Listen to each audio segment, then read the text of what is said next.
안녕하십니까. 예. 날씨가 너무 좋죠? 좀 빠지셨네, 지난주보다. 놀러들 다니시라고 다 학원 안 나오시더라고. 어디로 놀러 다니시나? 꽃 보러 다니시나? 네. 자, 유치권 할 차례입니다. 113페이지죠. 지난주에 이제 소유권에서 이제 공동 소유하고, 그 다음에 이제 용익물권 세 가지를 했죠. 용익물권은 뭐 크게 스트레스 받지 말고 보시라 그랬어요. 공동 소유에서는 일단 공유가 제일 중요하다고 그랬습니다. 물건이 지분에 의해서 수인의 소유로 된 때를 공유로 한다. 그 공유자들 사이에 아무런 인적 관계가 없다. 그게 공유였죠.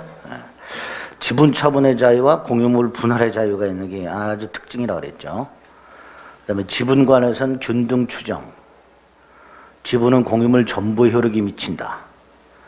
그 다음에 지분의 탄력성이라고, 공유자가 상속인 없이 사망하거나 공유지분을 포기하게 되면 국유가 아니라 다른 공유자에게 귀속이 된다. 그 다음에 공유물 사용수익은 공유물 전부를 사용식하되 독점하지 말아라. 즉 지분 비율로 사용해라. 공유물 처분 변경은 전원 동의를 받아라. 공유물 관리는 공유자의 지분의 과반수로 결정해라. 단 보존 행위는 각자가 할 수 있다.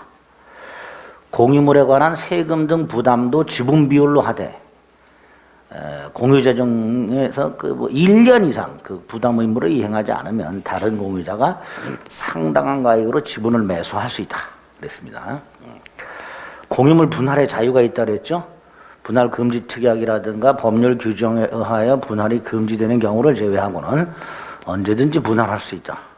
협의 분할이 원칙이다. 협의가 안 되면 재판 분할할 수 있다. 분할하게 되면 장래를 향하여 효력이 생기고 다만 상속재산 분할만큼은 소구표가 있다. 분할된 부분에 하자가 있는 걸 취득한 사람에 대해서 다른 공유자가 지분 비율로 매도인의 담보 책임을 져라. 공유 지분에 설정된 저당권은 그 설정자가 취득한 부분에 집중되지 않는다. 이런 것들이 공유에서 기억이 나셔야 됩니다. 합연은 수인이 조합체로서 물건을 소유하는 거죠. 동업계약관계라고 그랬습니다. 지분 처분의 자유가 없고 공유물 분할의 자유가 없다고 그랬죠. 합의물을 처분 변경할 때도 공유와 마찬가지로 전원 동의가 필요하고요.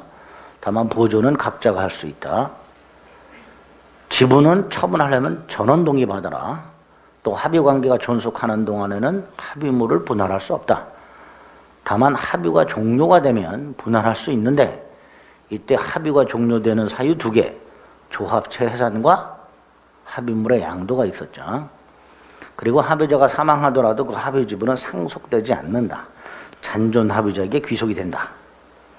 총유, 비법인 사단, 법인 아닌 사단의 사원이 공동 소유하는 걸 총유로 한다.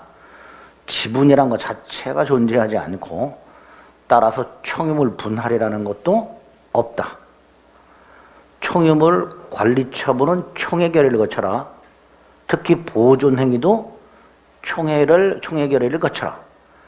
반면에 총유물 사용식은 각 사원이 정관기타 규약에 쫓아 사용식할 수 있다. 총유물에 대한 권리와 의무는 사원 자격을 취득 상실함으로써 취득 상실한다. 그 정도 기억하시면 되죠. 용익물권, 지상권, 타인 토지에서 공작물, 건물, 공작물, 수목 등을 소유하기 위해 그걸 타인 토지를 사용하는 권리죠. 타인 토지는 일필토지 전부 또는 일부여도 상관없고 경작 목적으로는 안 되고 지상물이 없어도 지상권은 성립하고 지료지급은 지상권 요소가 아니고 담보 목적의 지상권도 가능하고 취득은 법률행위 법률규정, 그중에서 법률규정 법정지상권이 있었죠. 305조, 366조. 305조 토지와 건물이 있고 소유자가 동일한 상태에서 건물의 전세권이 설정이 되고 토지 소유자가 바뀌었을 때 건물 소유자인 전세권 설정자가 법정지상권을 취득하고 366조 저당권 설정 당시 건물이 있고 소유자가 동일한 상태에서 그 저당권이 실행돼서 토지와 건물의 소유자가 달라지게 됐을 때 건물 소유자가 법정상권을 취득한다고 그랬습니다. 지상권의 존속기간 최장은 없고 최단이 있었죠. 지상물의 종류와 구조에 따라서 30년, 15년, 5년 기간을 정하지 않아도 법에서 기간을 정해줬죠. 존속기간 및 존속기간 기억하셔야 되고, 갱신에서는 갱신의 간접적 강제라고 해서 지상권이 존속기간 만료로 소멸하고 지상물이 현존할 때 갱신 청구하고 거절당하면 지상물 매수를 청구할 수 있다. 지상물 매수 청구는 거절하지 못한다. 지상권의 효력, 타인 토지 사용수익 적극적으로 사용시켜라. 현상 유지도 지상권자가 해라. 따라서 지상권자는 필요 이상한 청권이 없다. 지상권 처분, 담보 제공, 토지 임대할 수 있다. 설정자 동의 필요 없고 금지 특약은 무효다. 지류지급 약정이 있다. 등기해야 제3자에게 대항할 수 있다. 경제사정의 변동이 있을 때 지류 증감 청구할 수 있고 2년 이상 지류를 연체하면 지상권 소멸을 청구할 수 있는데, 특히 토지 소유권 양도 전후에 걸쳐서 2년 이상 연체했을 때는 양수인에 대한 관계에서 2년 이상이어야 지상권 소멸을 청구할 수 있다. 그랬습니다. 지상권이 소멸하게 되면 지상권자는 토지를 원상에 회복해서 반환하되, 즉 지상물을 수거하되 설정자가 상당한 가액으로 지상물 매수를 청구하면 지상권자는 정당한 사유 없이는 거절하지 못한다. 그랬죠? 그 지상권 기본 기억나셔요. 특수지상권의 분묘기지권, 구분지상권, 관습법상 법정상권이 있는데, 일단은 기본적인 지상권 내용을 먼저 숙지하시고 특수지상권에 그런 게 있다 정도만 생각하시면 된다 그랬습니다. 지역권이 유력하다 그랬죠. 지역권 정도 맞추시면 된다 그랬습니다. 특히 조문 조심하죠. 지역권은 타인 토지로부터 자신 토지의 편익을 제공받는 거죠.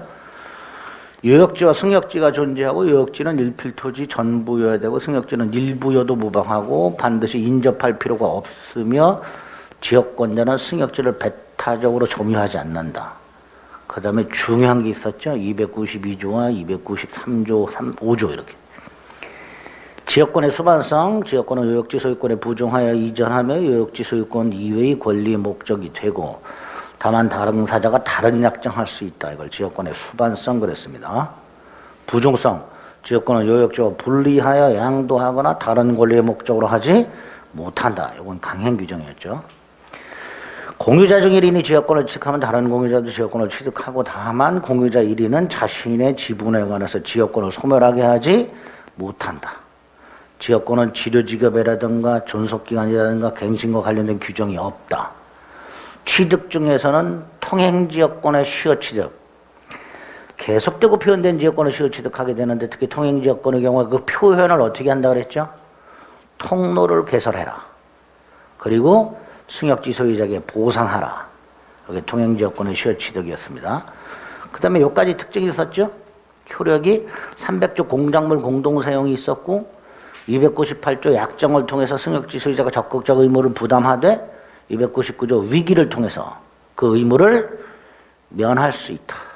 지역권은 물권적 청권 인정이 되되 반환 청구권 인정되지 않는다. 지역권 소멸 사유 중에서 소멸시효하고 위기, 요거 기억해달라고 그랬습니다. 마지막에 전세권이 있었죠. 전세금 지급, 부동산을 용도에 따라 사용수익, 나중에 전세금을 우선 면제받는 권리. 객체는 타인 토지 또는 부동산, 일필토지 전무 또는 일부, 일동건물 전무 또는 일부, 그런데 농경지는 제외. 그죠? 전세금은 반드시 지급하라. 현실적으로 주고받을 필요 없고 기존 채권으로 지급을 가름할 수 있다. 전세권의 뜻과 특징이죠. 취득은 법률행위를 통한 취득이 대부분이라 했죠. 계약과 전세권 등기와 전세금 지급. 인도는 요건이 아니다 그랬습니다. 존속기한만 갱신 조문 기억해야 되죠. 최장 10년 넘지 못한다. 넘으면 단축한다. 건물 전세권은 1년 미만으로 정했을 때 1년으로 본다. 기간을 정하지 않으면 각 당사자는 언제든지 전세권 소멸을 통고할 수 있고 6개월이 경과함으로써 전세권을 소멸한다. 갱신, 약정갱신이 있었고 특히 건물 전세권의 법정갱신. 기간 만료 전 6월부터 1월까지 사이에 전세권 설정자가 아무런 통지를 하지 않으면 기존 전세권과 동일 조건으로 갱신한 것으로 보되 기간은 정함이 없다. 그리고 법률 규정이 한 갱신이니까 등기 필요 없다. 갱신에 따른 변경 등기 없이도 자신의 전세권 주장할 수 있다. 효력과 관련해서는 독특한 게 있었죠. 304조 타인소유 토지 위 건물의 전세권이 설정되었을 때 그 전세권은 건물 소유를 목적으로 하는 지상권 또는 임차권에도 미친다. 305조 법정상권은 아까 말씀을 드렸고요. 그 다음은 전세권 양도 담보 제공 목적물 임대 전전세 할 수 있다. 설정자 동의 필요 없다. 여기까지는 지상권하고 똑같은데 다른 게 있었죠. 금지 특약할 수 있다. 지상권 양도 금지 특약은 무효. 전세권 양도 금지 특약은 유효. 그죠? 그 다음에 임대 전전세에 대해서는 책임을 가중한다. 불가항력적 손해에 대해서도 책임을 져라. 그걸 전제로 목적물에 대한 임대와 전전세의 자유를 주고 있다. 전세권의 효력이죠. 전세금 증감 청권이 있는데 증액은 제한된다. 20분의 1 초과할 수 없고 1년 내 재증액할 수 없고. 그죠? 전세권이 소멸하면 첫째, 소멸 사유 중에서 소멸 통고에 한 소멸 사유가 있었고 소멸 청구에 한 소멸 사유가 있었죠. 소멸 통고는 아까 기간의 정함이 없는 거고요. 6달 지나야 되는 거고. 소멸 청구는 용도에 따라 사용식하지 않았을 때 소멸 청구 311조가 있었죠. 또 전세권의 목적물의 일부가 불가항력적으로 멸실됐다. 그럼 그 멸실된 부분만큼의 전세권이 소멸한다. 목적물의 멸실. 효과 317조 동시행방권 있죠. 설정자의 전세금 반환과 전세권자의 목적물 인도 및 말소 등기에 필요한 서류 교부. 요게 동시행관계. 설정자가 전세금을 반환하지 않으면 전세권자를 목적물로 경매하여 우선 면제 받는다. 이 경매와 관련해서 최선순위 저당권보다 앞서는 전세권이 있을 때 저당권자가 경매를 넣는다 하더라도 전세권을 소멸하지 않고 또 일부 전세권자는 설령 전세금을 돌려주지 않는다 해서 전체를 경매에 넣을 수는 없다.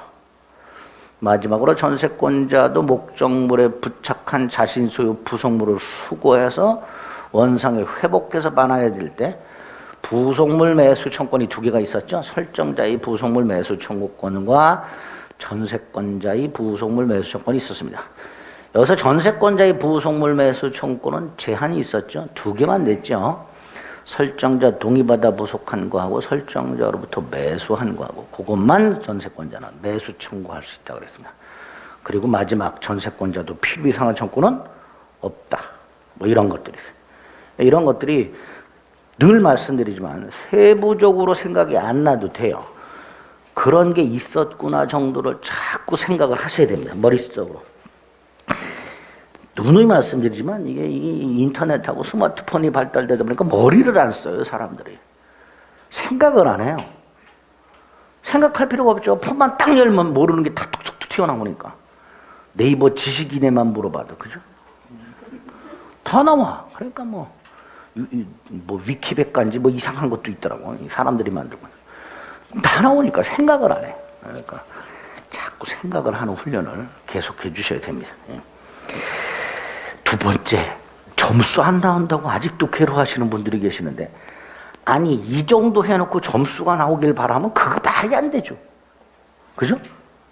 민법을 8달도 안 했는데 점수가 40점 이상 나오길 바래?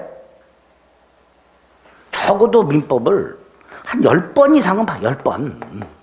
그래야 한 40점 정도 목표가 되는 거예요. 강의를 적어도 한 4-5번 이상 듣고 본인도 복습을 그 정도 하고 뭐 그리고 나서 한 40점 정도 나오면 제가 뭐 바라면 제가 이해를 해. 한 번 보고 40점 나오고 한 번 보고 강의 한 번 듣고 문제가 안 풀린대. 세상에. 늘 말씀드리지만 본인이 무슨 멘사회원인 줄 아나 봐. 멘사 아시죠? 멘사회원이에요? 아니잖아. 생각하지 말아야지.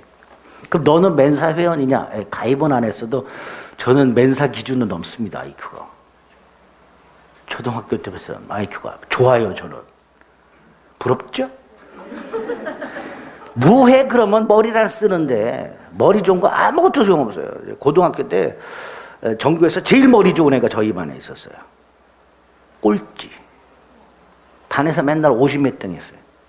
머리를 안 써. 겁나게 그 좋은 머리를 안 써. 똑같아요. 그러니까 반대로 지난번에도 한번 말씀드렸죠. 맨날 꼴찌하던 애가 있었어. 머리도 별로 안 좋아.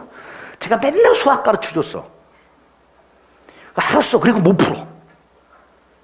그런데 나중에 다 커서 만났는데 공인회계사를 하고 있어. 깜짝 놀랐어요, 제가. 야, 사람이 이렇구나. 머리 좋다고 까불면 안 되겠구나. 에? 노력을 해. 에디슨이 1%의 영감과 99%의 노력으로 이루어진다 그랬죠. 사람들이 이걸 강조하잖아요. 근데 에디슨 사실 이걸 강조한 거예요. 근데 에디슨 같은 애들이고, 그렇잖아요. 그런 사람들은 천상계에 있는 사람들이잖아. 그죠? 우리 같은 일반인하고 다르단 말이지. 우리는 죽어라고 이거 해야 돼. 우린 1% 없어요. 없어, 우리는. 죽어라고 해야지. 그죠? 근데 뭘 자꾸 불만을 갖고 하셔. 본인을 맨사회원으로 착각하지 마시고요. 여러분이나 저나 반복해야 돼. 죽어라고. 너는 다 알지 않냐? 20년을 강의했으니까. 여러분도 20년 해봐요. 이렇게 안 나오나? 나오지. 겨우 20년 해서 이렇게 돼. 예? 가끔 저도 옛날에 공부할 때 그랬어요. 강의하는 사람이 막 줄줄줄 꿰. 그럼 부러워. 20년 하시라니까? 예? 똑같은 내용 일주일에 몇 번씩 강의하라니까? 그럼 이렇게 된다니까? 이거 30점, 40, 34점 이렇게 돼요. 부러울 게 아니야. 그죠? 공부해. 시간 날 때마다. 그렇게 하시면 돼.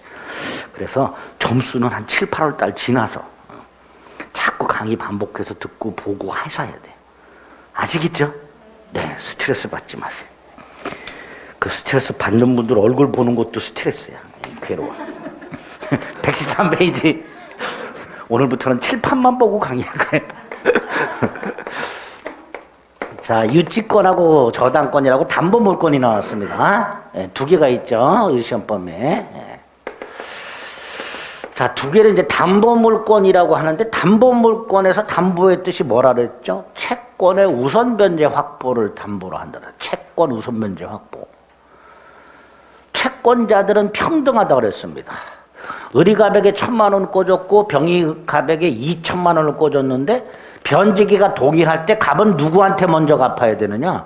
갑의 마음이라고 그랬어요. 갑은 을한테 먼저 갚을 수도 있고 병한테 먼저 갚을 수도 있다고 그랬습니다. 즉 채권자들은 평등하기 때문에 저 사람보다 내가 법적으로 우선 변제받는 거 이런 게 없어요. 원칙적으로. 그러다 보니까 채권자들 입장에서는 다른 채권자보다 먼저 받고 싶은 사람이 당연히 생기게 될 것이고요. 그 수단이 되는 게 담보라는 제도입니다. 그리고 그 담보는 두 가지 방법이 있다 그래서 사람을 통한 인적 담보와 물건을 통한 물적 담보. 그 중에 사람을 통한 게 보증인이라고 그랬고요. 물건을 통한 게 담보 물권이라고 그랬습니다. 채무자 등이 제공한 담보물을 채권자가 나중에 팔아가지고 경매를 넣어서 자신의 채권을 다른 채권자보다 우선해서 회수하는 이런 걸 담보 물권이라 한다고 그랬습니다. 그 담보 물권이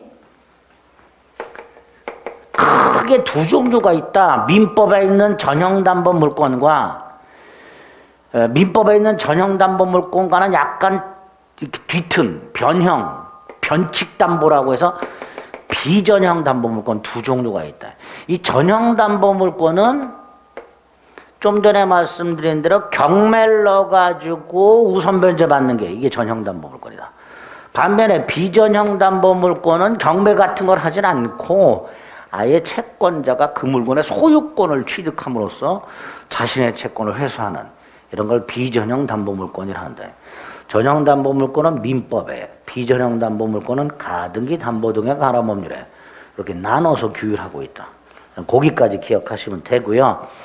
그 다음에 이 담보 물권이라는 물권은 채권자가 자신의 채권을 요 물건을 통해서 우선 변제받기 위해서 갖고 있는 거죠. 그죠? 그러니까 당연히 담보 물권과 요 채권은 뗄래야 뗄 수 없는 관계가 성립하게 되는 거예요. 담보 물권의 존재 이유는 채권 때문에 존재하는 거예요. 채권이 없으면 담보물권도 필요가 없는 거죠. 그러니까 담보물권이 이 채권과 어떤 관계가 있는가에 문제가 첫 번째 생기죠. 그걸 담보물권의 통유성이라고 부릅니다. 네 가지 성질이 있다 그러죠.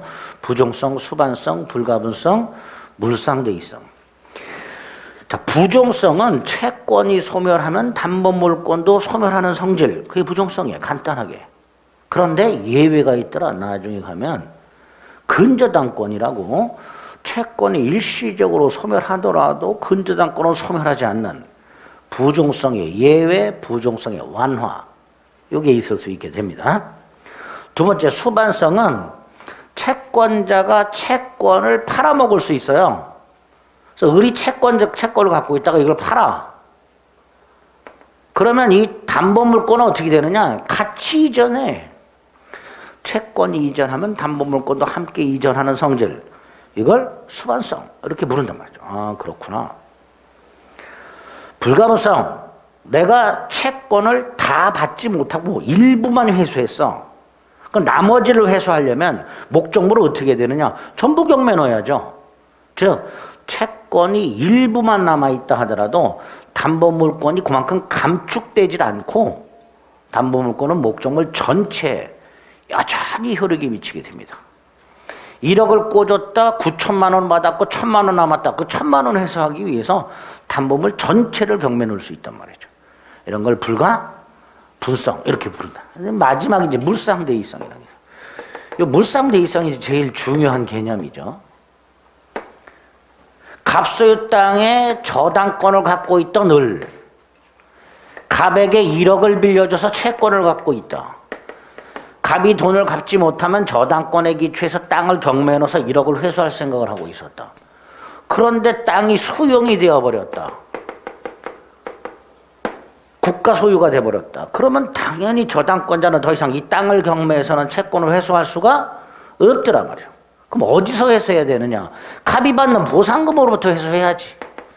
그래서 담보물이 멸실훼손 공용징수되고 그 가치변형물이 남았을 때 담보물권은 그 가치변형물로부터 자신의 채권을 우선해서 회수할 수 있다.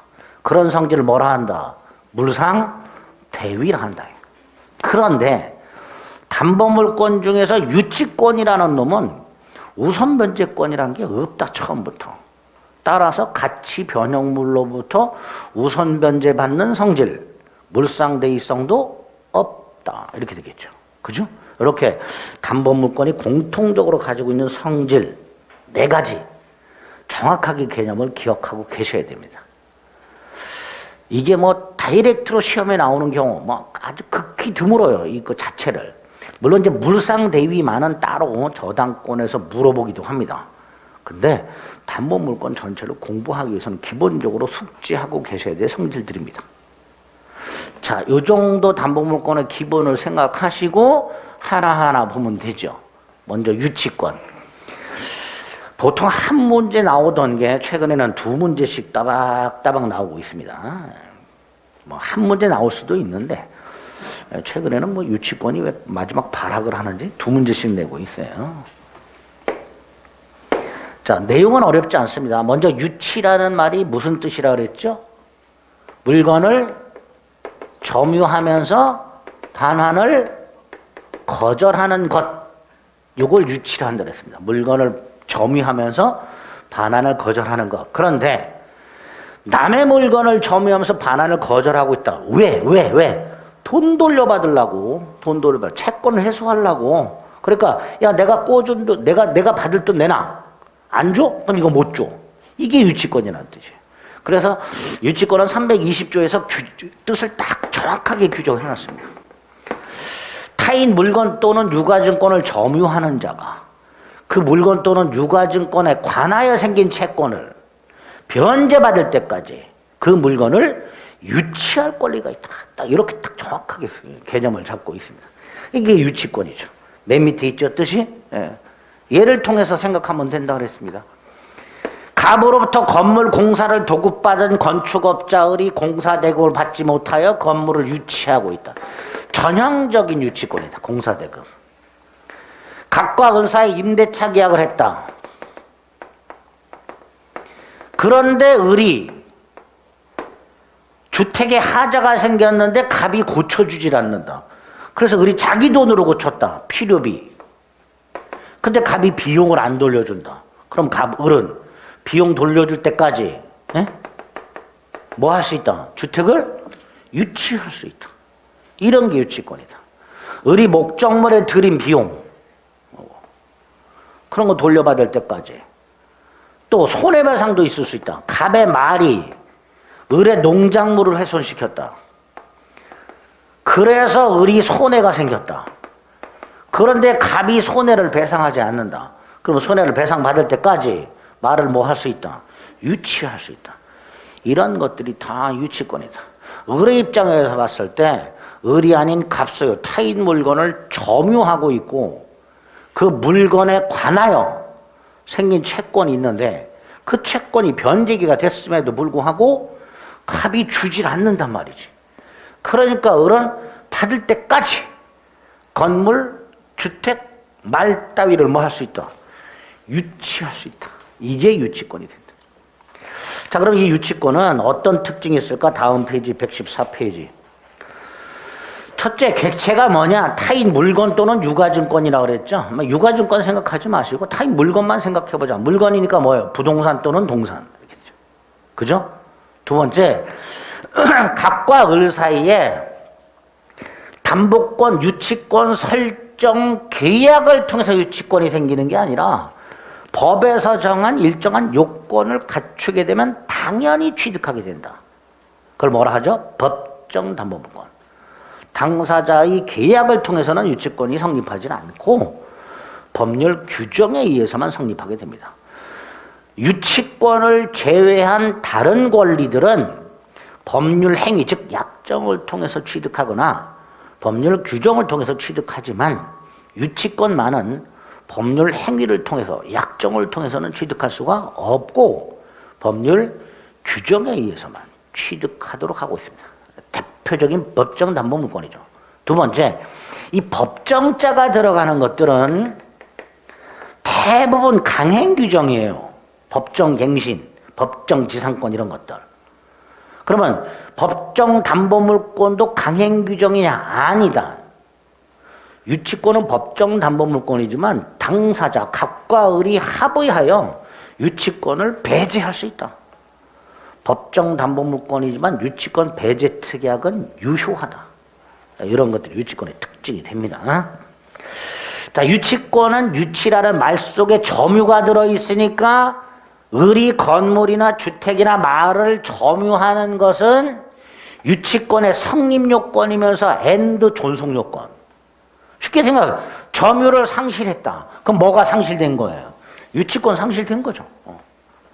그러니까 유치물에 대한 점유는 유치권 성립요건이면서 동시에 존속요건이다. 또 유치권은 추구표라는 게 없다. 추구표라는 건 누가 내가 점유하던 물건을 가져갔을 때 쫓아가는 걸 추구비라 한다.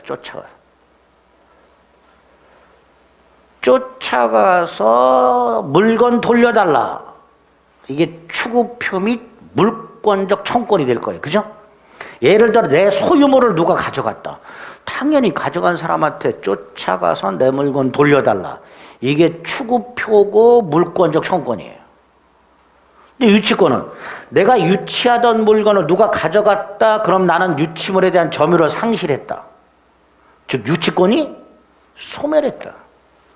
그럼 쫓아가가지고 유치물 돌려달라 할 수가 없지. 이미 유치권이 없으니까. 유치권의 권리가 없으니까 쫓아갈 정당한 권리도 돌려달라고 할 근거도 없단 말이죠. 그러니까 유치권은 추구표라는 게 없고 물권적 청구도 없구나. 또 건물 따위가 경매된다 하더라도 유치권자는 이 공사대금을 우선 변제받질 않아요. 법원으로부터 배당을 받질 않아. 따라서 유치권은 소멸하질 않아. 그리고 경락인에게 유치권을 주장할 수 있어. 즉 유치권은 태생적으로 처음부터 경매대금으로부터의 우선 변제권을 인정하고 있질 않아요. 따라서 뭐도 인정 안 된다? 물상대위도 인정되지 않는다. 그런 것들이 유치권의 기본적인 특징이 됩니다. 특징 꼭 기억하셔야 돼. 예. 그 다음에 중요한 게 뭐예요? 유치권 성립요건이죠. 유치권을 어떻게 취득하는가? 유치권은 어떻게 성립하는가? 성립요건 5개가 있다고 그랬습니다. 타인 물건일 것, 물건에 관하여 생긴 채권이 존재할 것, 채권의 변제기가 도래할 것, 유치권자가 목적물을 적법하게 점유할 것, 마지막으로 당사자사의 유치권을 배제하는 특약이 없을 것. 제가 지난 순환에도 분명히 말씀드렸습니다. 5개 암기하시라고. 일단 암기하고 계시죠? 아니지, 다 까먹었지. 예, 암긴 했는데 까먹었지 뭐. 고개 끄떡끄떡 하신 분 일어나 보세요. 얘기해봐. 지금 못하잖아. 이러잖아. 그죠? 암기 못했죠 뭐. 그죠? 했는데 다 까먹죠. 그래서 아까도 말씀드렸죠. 우리는 멘사회원이 아니라 노상 까먹어. 노상. 네, 노상. 특히 백신 또는 코로나 감염됐던 분들, 기억력 현저히 감퇴됐죠? 아니에요? 그럴걸요 아마. 저도 그러니까 지금 백신 맞고 기억력 현저히 감퇴됐으니까. 요새 아주 더 심해요. 어디다 주차했는지 기억이 안 나. 지하 4층까지 있는데 어디다 했는지 기억이 안 나. 맨날 지하 1층부터 뽁뽁이 갖고 다니면서 이 자꾸 앉아있어요. 이런 정신머리. 아이고. 예? 그래도 예전에는 한 5분 정도 생각하면 기억이 났어요. 전날 어떻게 들어왔지 이렇게 다 기억을 더듬으면 생각이 났어. 안 나 요새는. 그래서 포기하고 그냥 지하 1층부터 돌아다녀. 이렇게 뽁뽁뽁 하다가 어느 날은 지하 4층 가 있어. 무릎이 아파가지고. 와, 그래 제가 맛이 갔구나 이거. 환장합니다. 뭐 할 수 없죠. 뭐 반복을 하거나 적어놓거나 하는 방법밖에 없어요. 회복될 때까지는. 그죠? 그러니까 또 잔소리하고 있네. 반복하자. 자, 5개 요건. 첫째, 타인 물건이니까. 당연하죠. 내가 내 물건을 나한테 반하는 거절한다는 건 있을 수가 없지 않습니까? 타인 물건이니까. 자, 여기서 타인은 꼭 채무자가 아니어도 된다. 제3자 물건이어도 상관없다. 유치권자 소유물만 아니면 된다. 이게 첫 번째고요. 또 하나 그 판례가 하나 있죠. 거기 수급인이라고 되어 있는데 수급인이 요 건축업자를 말합니다. 건물 신축 계약을 보통 건물 신축 도급 계약이라고 하고요. 건축주가 도급인이고요. 건축회사가 수급인이에요. 두 번째, 건물 신축 도급 계약을 체결할 때는 보통 그 공사 대금을 건물의 완성도에 따라서 나눠서 지급을 합니다. 이걸 이제 뭐 보통 건축하시는 분들이 뭐 기송고라고 얘기를 하시는데 하여튼 나눠서 지급을 해요. 그렇게 완공된 건물은 도급인 소유예요. 도급인, 건축주. 그러니까 건축주가 나머지 공사 대금을 지급하지 않으면 건축회사는 도급인 소유니까 건물이 수급인인 건축회사는 유치할 수가 있는 거예요. 그런데 처음에 건물 신축 도급 계약을 그렇게 하질 않고 수급인의 재료와 노력을 일단 신축을 하고 공사 대금은 완공 후에 한 번에 지급하기로 요렇게 약정을 하는 경우도 있을 수 있는데, 만약에 그렇게 약정을 했다. 건물을 수급인의 재료와 노력으로 신축 이렇게 나오면 그 신축한 건물은 을소유예요. 을소유. 수급인이 원시취득한다라는 게 판례예요. 그러니까 을은 설령 공사 대금을 받지 못했다 하더라도 자기 건물을 유치할 수는 없겠죠. 그죠? 여기서 생각이 끝나셔야 돼. 그럼 을은 공사 대금을 어떻게 받나요? 그 생각하지 마세요. 궁금하시면 법원을 가시고요. 우리는 이것만 기억하면 돼. 수급인의 재료와 노력으로 신축한 건물은 수급인이 소유권을 원시 취득하기 때문에 수급인은 공사 대금을 받지 못했다 해서 자기 건물을 유치할 수는 없다. 딱 기억하시고. 거기 첫 번째 요건에서 기억하실 판례예요. 자주 등장합니다. 자, 두 번째 요건이 뭐죠? 물건에 관하여 생긴 채권이 있을 것. 을에게 물건에 관하여 생긴 채권이 있을 것. 자, 물건에 관하여 생긴 채권을 학자들이나 대법원이 물건과 채권 사이의 결련성, 결련관계라고 불러요. 물건에 관하여 생긴 채권 이퀄 물건과 채권 사이의 결련성. 이게 있어야 유치권이 인정이 됩니다. 따라서 을이 점유하고 있는 물건과 을이 갖고 있는 채권이 결련성이 있냐 없냐, 이게 유치권 성립에서 아주 중요한 포인트가 됩니다. 판례도 굉장히 많이 쌓여 있고요. 다만 이 결련성 개념 자체가 대단히 어렵기 때문에 결련성이 뭐냐, 어떻게 판단하냐, 이거는 시험 문제 거의 나오지 않고요.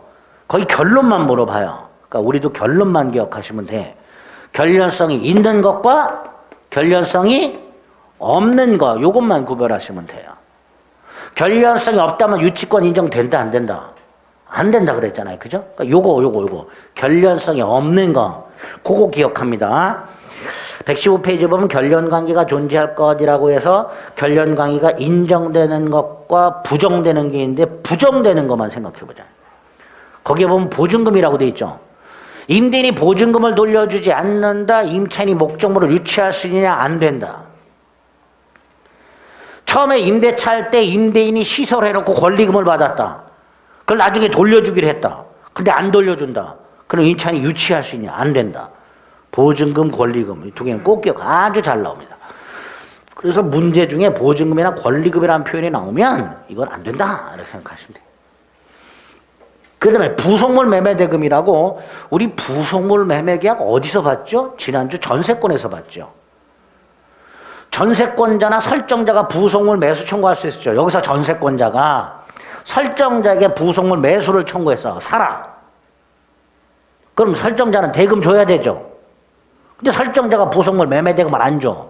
그럼 전세권자가 그 부속물을 유치할 수 있냐? 안 되지. 왜 안 돼요? 그 부속물은 전세권자 자신 소유물이에요. 그러니까 안 된다. 매매대금 이런 거는. 판례가.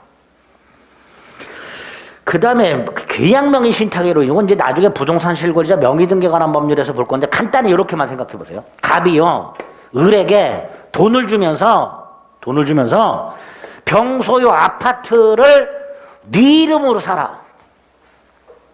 을의 이름으로. 그렇게 할 수 있죠. 세금이나 이런 걸 안 내려고 갑이 을에게 돈을 주면서, 야, 병소유 아파트를 네 이름으로 사. 그래서 얘가 자기의 이름으로 사. 이런 걸 계약 명의신탁이라고 해요. 명의신탁이라는 건 이름 빌리는 계약을 말합니다. 그러니까 갑이 자기가 사야 되는데, 자기 이름으로 사야 되는데, 세금 등이 많이 나오니까 갑은 돈만 되고, 매수 자금만 갑이 부담하고, 저 아파트는 을의 이름으로 매수하는, 이런 걸 계약 명의신탁으로 합니다. 자, 을의 이름으로 샀어요, 101호를. 지금 101호는 을의 이름으로 소유권 등기가 되어 있어. 근데 그 101호에 얘가 살고 있어, 얘가. 갑이 점유하고 있어. 근데 부동산 실거주자 명의등기에 관한 법률에 의하면 이 101호는 을 소유예요, 을. 그러니까 나중에 을이, 야, 나가. 내 집에서 나가. 그랬을 때 갑은, 그럼 내가 준 돈 내놔. 이렇게 할 수 있어요. 야, 을 너 내 돈으로 샀잖아. 돈 내놔. 이럴 때 을이 안 줘. 그럼 갑은 유치할 수 있냐? 안 된다라는 거예요. 그게 바로 계약 명의신탁에서 이름을 빌린 신탁자의 부당이득 반환 청구권이라는 겁니다. 이것도 안 된다. 그러면 건축 자재대금, 을에게 시멘트를 공급한 병이, 시멘트 대금을 못 받았어. 그럼 병이 건물을 유치할 수 있냐? 안 된다. 건축 자재대금도 실질적으로 따지면 뭐야? 시멘트 매매대금 아니냐? 그죠? 안 된단 말이야. 안 된다. 또 채무 불이행을 이유로 하는 손해배상, 이런 것도 안 된다. 이런 식으로 총 6개 시험에 나오는 게, 보증금, 권리금, 부속물 매매대금, 계약명의신탁, 건축자재대금, 채무불이행 손해배상, 이렇게 중얼중얼해서 자꾸 외우셔야 돼요. 그런데 마지막 채무불이행 손해배상에서 하나 문제가 생기는 게 있어요. 갑이요, 그렇게 공사대금을 안 줘요. 그러면 연체이자가 붙겠죠. 그죠? 공사대금을 주기로 한 날짜가 지나면 공사대금에 연체이자라는 게 붙을 거예요. 그 연체이자가 뭐냐? 공사대금 지급 채무 불이행을 이유로 하는 손해배상이 됩니다. 그게 연체이자예요. 그런데 공사대금 자체가 유치권 인정이 되죠. 그죠? 그럼 그 불이행을 이유로 하는 손해배상도 유치권이 인정이 된다라는 거예요. 다시 말해서 채무 불이행이 있을 때 채무자가 채무를 이행하지 않았어. 그래서 채권자에게 손해가 생겼어. 이건 원칙적으로 유치권이 인정된다 안 된다? 안 된단 말이죠. 안 되는데 단 이 채무가 원래 유치권이 인정되는 채무, 공사대금 채무 같은 것들, 원채권 채무가 유치권이 인정된다면 그 채무불이행 손해배상도 뭐가 인정된다? 유치권이 인정될 수 있다. 그 관련 판례 1번 채무불이행으로 인한 손해배상 청구권은 원채권의 연장으로 봐야 할 것이고 따라서 물건과 건물과 원채권, 공사대금 채권 사이에 결연성이 있다면 그 공사대금 미지급을 이유로 하는 손해배상 채권과 건물 사이에도 결연관계가 있다. 이렇게 되죠. 있다. 그러니까 단순히 채무불이행을 이유로 하는 손해배상 그러면 유치권이 인정이 안 돼요. 아시겠죠?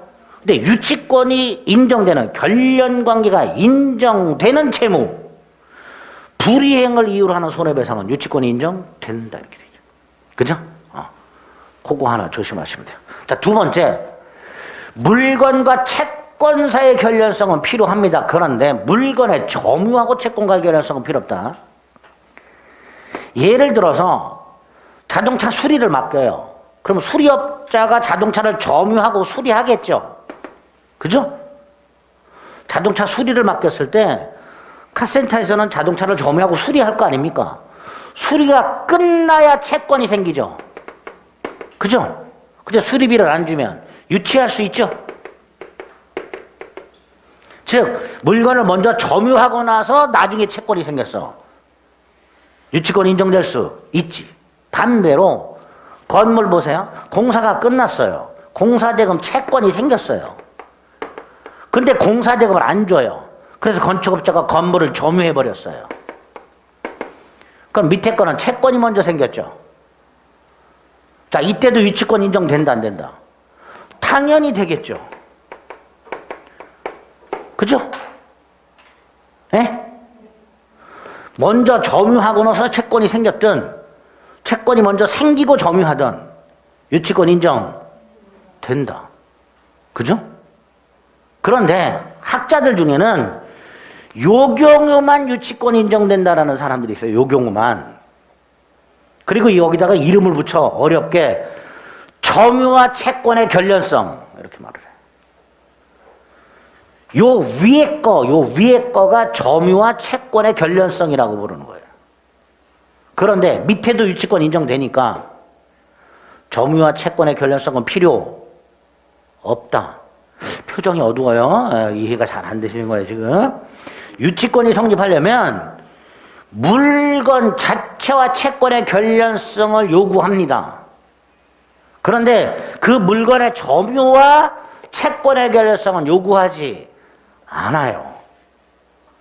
즉, 점유하고 나서 채권이 생긴 경우에만 유치권이 인정되는 게 아니라 채권이 먼저 생기고 점유한 경우에도 유치권이 인정된단 말이죠. 그죠? 그 다음에 이걸 이해하셔야 아주 어려운 게 하나 이해가 될 텐데 지금 이것도 자꾸만 정확하지 않아요. 그러니까 일단 여기까지만 정리하면 그냥 이렇게 생각하세요.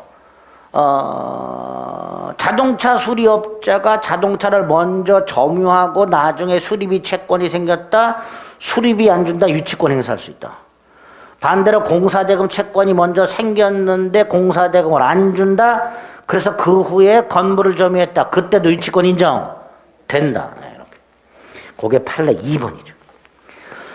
유치권자가 유치물을 점유하기 전에 발생한 채권이라 하더라도 그 물건을 나중에 점유했다면 유치권이 성립한다. 관련 판례 1번, 2번 두 개를 기억해 두세요. 3번은 이제 나중에 하겠습니다. 여기가 유치권 요건 중에서 아주 중요한 부분입니다. 자, 세 번째가 채권이 변제기가 있어야 돼요. 다른 담보물건들은요, 변제기가 도래하지 않더라도 당연히 성립하게 됩니다. 우리 은행에서 담보대출 받아요. 변제기는 뭐 10년 대출을 받았어. 그럼 변제기는 아직 10년이나 남았어. 하지만 저당권은 이미 성립합니다. 그러니까 유치권을 제외한 다른 담보물건들은 변제기 도래가 성립 요건이 아니에요. 근데 유치권만은 변제기 도래가 성립 요건이란 말이죠. 그죠? 자, 여기서 우리가 하나 기억할 게 뭐예요? 점유권에 기초한 비용 상환 청구 중에서 유익비 같은 거 한번 생각해 보세요. 유익비도 목적물에 지출한 비용이잖아요. 그죠? 근데 유익비는 법원을 통해서 상환기한을 허여받을 수 있죠. 유익비에 대해서 법원을 통해 상환기한을 허여받았다는 게 무슨 뜻이에요? 변제기를 유예했다는 뜻이죠. 그럼 유치권 된다, 안 된다? 안 되겠지. 예를 들어서 주택 임차인이 이 주택에 필요비와 유익비를 지출했어. 그런데 임대인이 필요비도 안 주고 유익비도 안 줘. 그래서 유치를 했어. 그런데 임대인이 법원으로 달려가서 요거를 상환기한을 유예받았어. 유익비. 유예받을 수 있냐? 있다. 유익비는 법원에 청구해서 상환기한을 유예받을 수 있다. 자, 상환기한을 유예받았다는 게 무슨 뜻이에요? 변제기까지 도래하지 않았단 말이죠. 그러니까 비용 중에서 유익비만은 상환기한 허여를 통해서 유치권 성립을 저지시킬 수 있다. 유치권 성립 요건 중에 하나가 변제기 도래가 있기 때문에 그렇습니다. 그 판례는 보지 마시고요. 그 3번만 딱 기억해 주세요. 그리고 관련 판례는 신축자, 신자가 빠졌어요. 지금 보지 마시고 어쨌든 그 채권의 변제기에 있을 건 첫 번째 줄만 딱 머릿속에 넣습니다. 그 다음 페이지 4번 유치권자가 점유를 해야 되는데 이 점유는 적법점이에요. 불법 점유는 안 돼. 두 번째 유치권자가 물건을 적법하게 점유했냐 불법하게 점유했냐가 다퉈지고 있을 때 우리 대법원은 적법 점유로 추정을 해버립니다. 적법 점유로 추정한다는 건 무슨 뜻이에요? 예를 들어서 건축주 갑과 유치권자 을 사이에 이 건물에 대한 적법 점유냐 불법 점유냐가 다퉈지고 있을 때 적법 점유를 추정하기 때문에 을은 자신이 적법 점유임을 증명할 필요가 없다. 이렇게 되겠죠. 그게 하나 있고요. 4번 반갈 1번 그 점유는 직접 점유도 되고 간접 점유도 된다.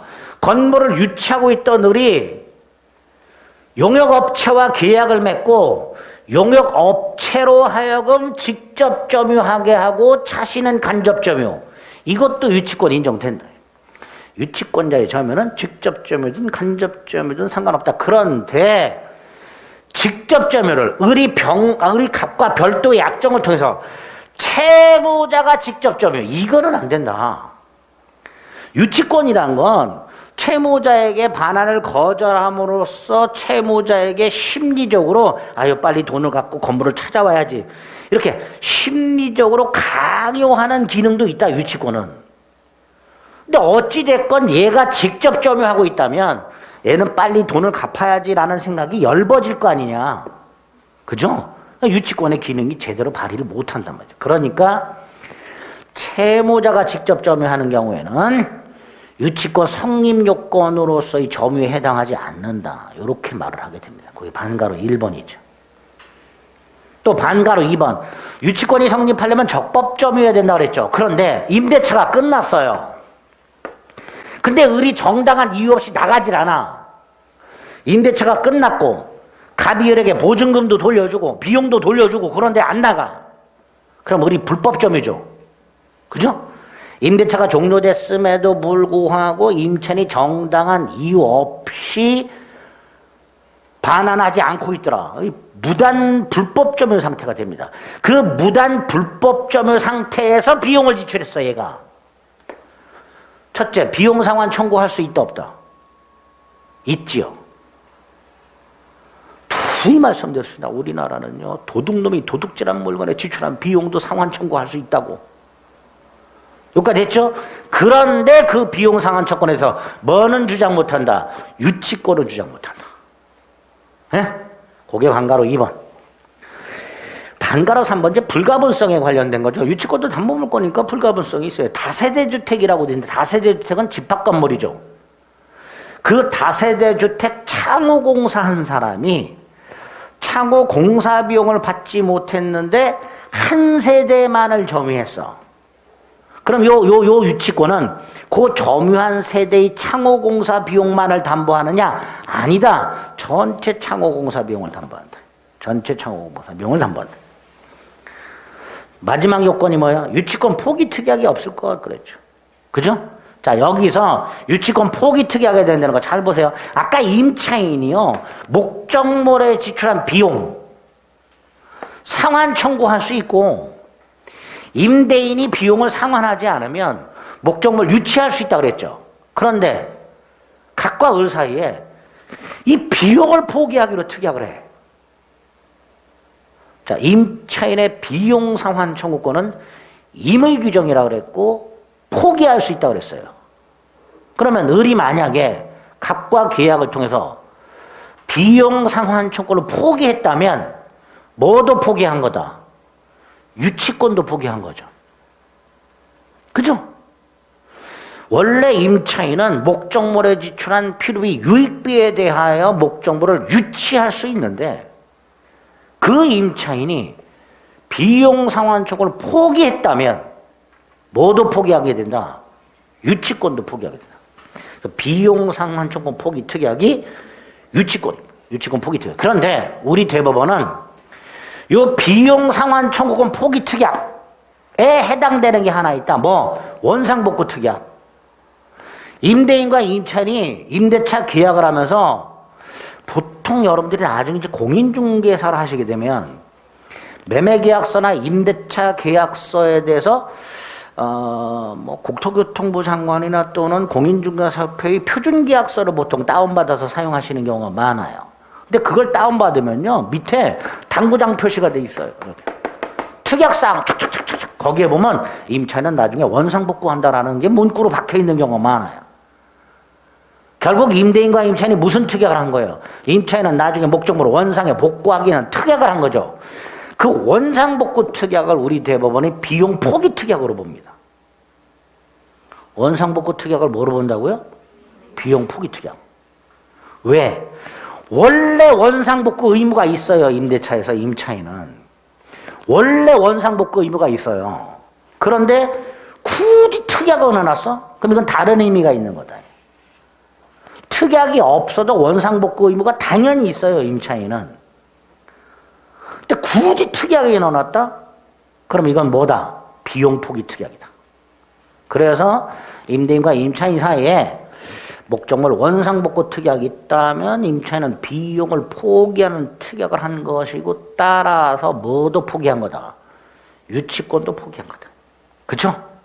이렇게 요건 5개와 관련해서 제가 지난 순환에 5개 외우시면 다음 순환에 몇 가지 새끼 친다 그랬습니다. 그 새끼를 딱 쳤어요. 요건에서도 지문들이 아주 잘 나옵니다. 재작년에 아예 다이렉트로 물어봤죠. 요건 5개를. 정확하게 숙지하셔야 됩니다. 자, 유치권이 성립했어. 그럼 유치권 가지고 유치권자가 무엇을 할 수 있는가? 그게 유치권의 효력이죠. 그게 유치권자의 권리와 의무로 나눠집니다. 그중에 유치권자의 권리 중에 첫 번째가 뭐예요? 유치할 권리. 그죠? 자, 이 유치할 권리. 물권이죠. 그러니까 누구에게나 주장할 수 있다. 누구에게나. 이게 첫 번째. 그래서 아까도 말씀드렸듯이 을이 공사대금에 기초하여 건물을 유치하고 있었는데 갑의 다른 채권자가 경매를 넣어서 경락이 됐다. 하더라도 유치권은 소멸하지 않아. 우선 변제를 안 받으니까. 배당을 안 받기 때문에. 그래서 유치권자는 누구에게도 유치권 주장할 수 있다. 경락인에게도 유치권 주장할 수 있다. 그죠? 근데 여기서 세 번째. 유치권이란 건 물건을 점유하면서 반환을 거절하는 거죠. 그죠? 이거하고 공사대금을 청구하는 건 별개죠. 공사대금을 청구하는 건 채권을 행사하는 거고, 공사대금 내놔, 이건 채권 행사하는 거고, 반환을 거절하는 건 유치권을 주장하는 거잖아요. 그죠? 다르단 말이에요, 두 개가. 그래서 건물을 경락받은 사람한테 반환 거절을 할 수 있으나, 유치권을 주장할 수 있으나 경락인에게 공사대금을 청구할 수는 없죠. 그죠? 경락인에게 공사대금을 청구하지 못하죠. 그래서 그 유치권에 보면 1번 유치할 수 있다. 그 다음에 3번 경락인에게도 유치권 주장할 수 있다. 그런데 4번 유치권자는 경락인에 대해서 부동산 인도를 거절할 수 있을 뿐, 즉 유치권을 행사할 수 있을 뿐, 더 나아가서 채권의 변제, 공사대금 달라고 청구할 수는 없다. 당연한 거죠. 그죠? 머릿속으로 유치권 행사와 채권 행사를 구별해야 돼요. 채권을 행사한다는 것은 갑에게 공사대금을 청구하는 거고요. 유치권을 행사하는 건 반환을 거절하고 있는 걸 유치권 행사라고 하는 거예요. 그러니까 채권 행사와 유치권 행사를 구별. 예? 채권 행사와 유치권 행사를 구별하자. 그 내용입니다. 4번 조심하시고, 오른쪽 5번. 자, 5번은요, 이런 거예요, 5번은. 갑이라는 놈이 공사대금을 안 주면서 건물을 반환하라! 청구 소송을 제기했어. 그러면 법원은 을에게 물어볼 겁니다. 뭐라고 물어볼까요? 너 왜 갑소유 건물을 점유하면서 반환하지 않고 있냐 물어보겠죠. 그럼 을은 뭐라 그래야 돼요? 대답을 해야지. 공사대금을 못 받아서 유치하고 있다고. 그죠? 만약에 을이 말을 안 하면 법원은 을이 유치권자라는 걸 알까요? 뭘까요? 스스로 조사를 할까요? 안 할까요? 안 한다 그랬어요. 법원은 주장하지 않으면 판단 안 한다 그랬습니다. 그러니까 채무자가 유치권자를 상대로 소송을 제기했다. 얘가 원고다. 이때 유치권자는 유치권을 주장해야만 법원은 판단합니다. 주장하지 않으면 판단한다 안 한다? 안 한다 말이죠. 이게 첫 번째. 만약에 얘가 유치권을 주장했고 법원이 그걸 인용했다. 받아줬다.